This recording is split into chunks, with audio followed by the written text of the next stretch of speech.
Now, the rest of the story. Well, good morning. You're watching the rest of the story, and I'm down here. Just wanted to take a look at some of the interseeding I did down on the Valley Farm, the Valley Field, and the stuff's starting to come up. We finally had a little bit of rain there. We went from a dry pattern to a, getting just enough rain to truly get things moving pattern, I'd say.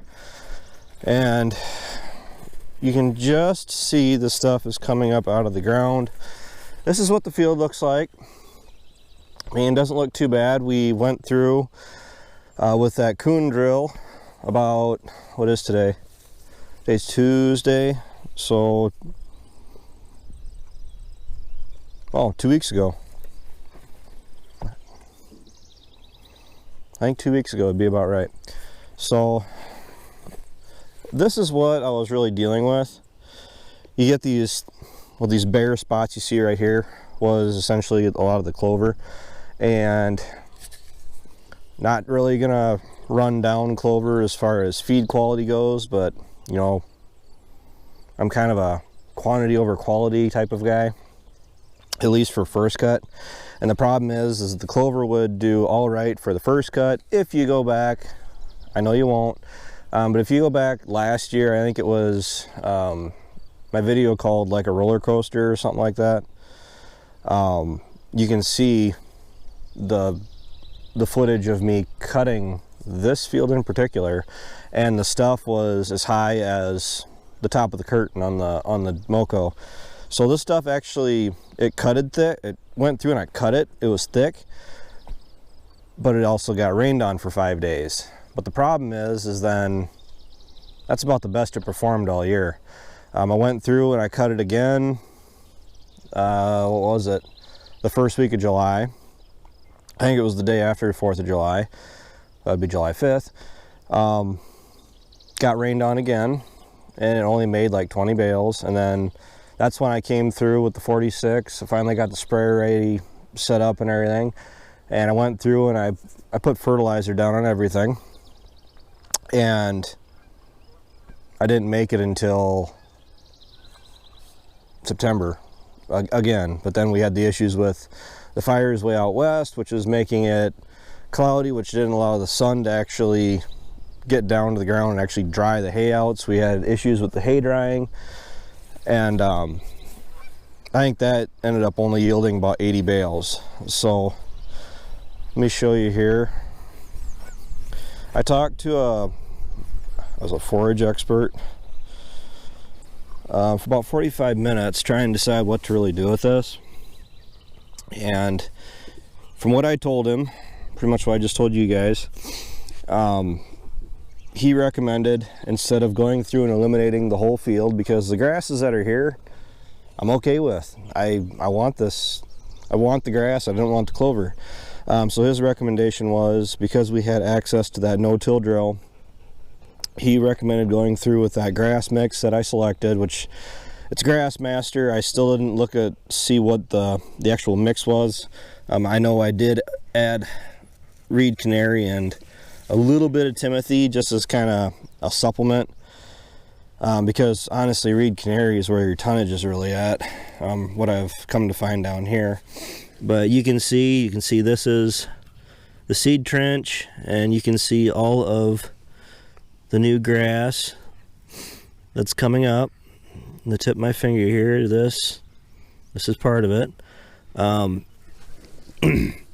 He recommended, well, basically just told me as more of a, FYI, because this stuff is starting off.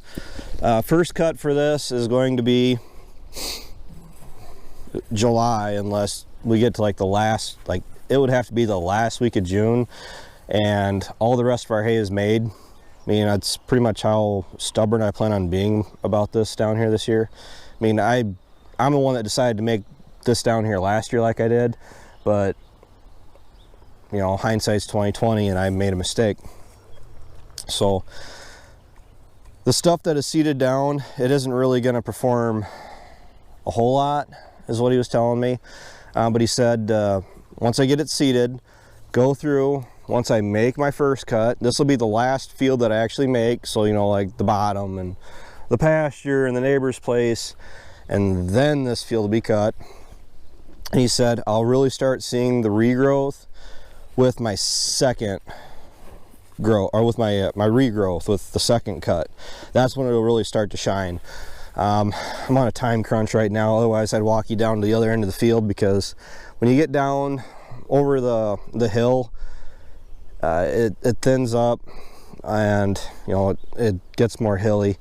That's where the new seeding is really going to shine, because it was 110% clover. There was literally no grass on it, and the new seeding, it really should be shining by the time I even go and do first cut.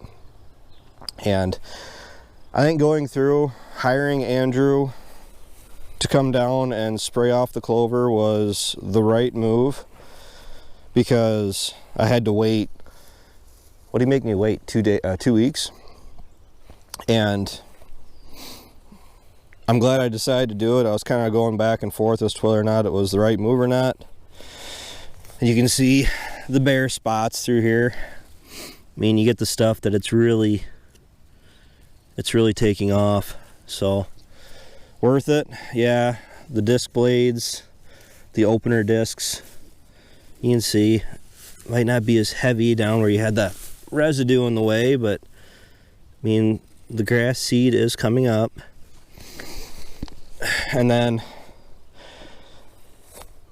going through and having the damage that I got from dragging the no-till drill through this, I mean, I know I did have some crop damage on the grasses that I didn't want to eliminate, but I think we'll be all right.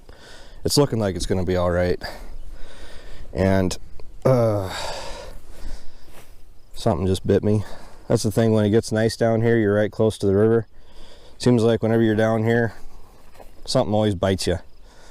So once again, got a bare spot. We got the grass. You can see the line. The grasses are coming in. Looking forward to it. Anything that saves me the headache, maybe I should just say the loss of yield, by eliminating the whole field and starting from scratch. This is at least going to give me somewhat of a first cut. I mean, looking at it from here, it's looking like it's going to be a pretty healthy cut, but we'll just have to wait and see. I've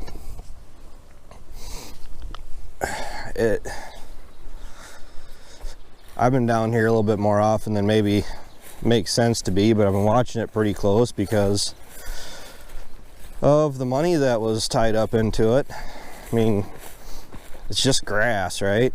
But if you treat it like a crop, you feed it like a decent crop, there's no reason that it can't actually come out and amount to something. This is the bare spot where we stacked all the hay. We got some weeds coming up because I did not go through and spray this with the gator and the sprayer, because I was actually told that might damage some of this new growth just because of how heavy I was putting it down. But I might come down the last load of spray for the season after some of the seeding's up and hit it. But the grass is grown. We are in a little bit of a dry spell, even with the rain we're getting. The river down there, it's the lowest I've seen it in recent memory. I mean, I think it's over 5 feet below the bank, if not more. I mean, actually is getting down to, you're starting to see more of the mud from the bottom of the grant. So don't mind some of the weeds that are coming up. This was hit with a VT because it was bare. And this was done before I knew I was gonna go through and eliminate the clover. So I went through and hit this lightly with the Earth Master, and this has actually been seeded twice. I hit it the first time before Andrew came down and they sprayed the whole field for the clover, and then I hit it again with my new mix. Now my previous grass growth is still kind of there. I just went through and hit it again because A, it's going to be seeded down with the grass mix that I wanted across the whole works, and B, there was a little bit of question as to whether or not the stuff that was planted beforehand, before it was sprayed, did get kind of nicked back from the spray. So going through and reseeding, I mean, I don't know if the camera's really picking this up, these little spindly things. That's all it is. It's coming up. That's the new grass growing. And if you get kind of the longer looking stuff actually in between the rows here, that's actually probably that the other mix I had in. So, not saying I want to be a really heavy into the hay making business, but just the amount that I have right now, I'm pretty content with it. So not like I'm doing it just to stay busy over the summer. At least it's something that you can do, and oh, maybe afford to take your wife out to the local Red Robin or something on the weekend, right? I mean, take her out for a special meal. I know. Come on, buddy. Well, I got to get going up to the farm. I mean, it's 70-some degrees out. It's nice. That's what the guy said when it come to this grass, as opposed to seeding it as late as it seems like I was seeding it. I mean, to really be useful this season. But he says you get the rain to get it growing or get it started, 70-80 degree weather, and he says that stuff's going to be up and out of the ground and running. And once we finally got the rain, yeah, it's up and out of the ground, and even see what it looks like in another 30 days here.